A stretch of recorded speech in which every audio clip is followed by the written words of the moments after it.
મારું નામ મહેશ ચોટવડિયા છે, ખેડૂત પુત્ર આંબરડી। નુકસાનની વાત કરીએ તો માત્ર આંબરડી નહીં પરંતુ સમગ્ર અમરેલી જિલ્લામાં આ કમોસમી વરસાદથી ગઈકાલનો વરસાદ શરૂ છે। કમોસમી અમે ગઈકાલે રાતે તો ખૂબ વરસાદ પડ્યો અને કન્ટિન્યુ છે, પૂરી રાત વરસાદ પડ્યો ને હાલમાં પણ વરસાદ શરૂ છે। ત્યારે તમામ ખરીફ પાકમાં જેમાં મગફળી હોય, કપાસ હોય, ડુંગળી હોય, અન્ય કોઈ પાકો હોય, ઘાસચારો તમામ બગડી ગયું છે। ખૂબ મોટા પાયે નુકસાન વેઠવાનો જગતના તાતને વારો આવ્યો છે।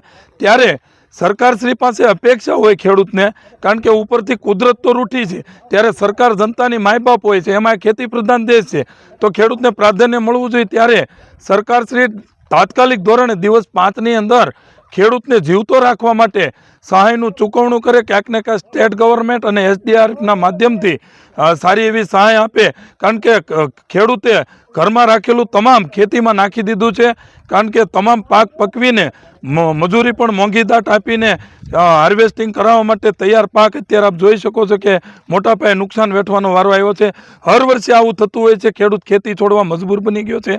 આવું ને આવું રહ્યું અને જો સરકારશ્રી ધ્યાન નહીં આપે તો ખેતી પડી ભાંગવાની છે। અમરેલી જિલ્લો સંપૂર્ણ ખેતી આધારિત છે, અહીંયા કોઈ ઉદ્યોગ વ્યવસાય છે નહીં, અને આ ખેતીમાં કાંઈક આવે એમ હતું તો એ પણ મોઢામાં આવેલો કોળિયો હાલમાં છીનવાઈ ગયો છે। ત્યારે અમે સરકારને વિનંતી કરીએ છીએ અને સાથે સાથે અમે એ પણ જણાવીએ છીએ કે સરકાર જો આ વખતે આમાં ચૂક રાખીને ખેડૂતોને સહાય નહીં આપે તો આ ખેડૂત ખૂબ નારાજ થવાનો છે અને સરકારની વિરુદ્ધ જવાનો છે, એ વાત 100% છે। મારું નામ નિલેશભાઈ કાળુભાઈ સભાઈ, મારું ગામ આંબરડી।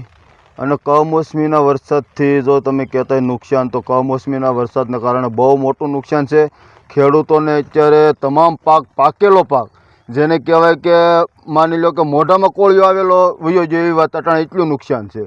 અને ખેડૂતોને દર વર્ષે દરેક પાકમાં કપાસ, સિંગ, ડુંગળી બધામાં અત્યારે બહુ મોટું નુકસાન છે।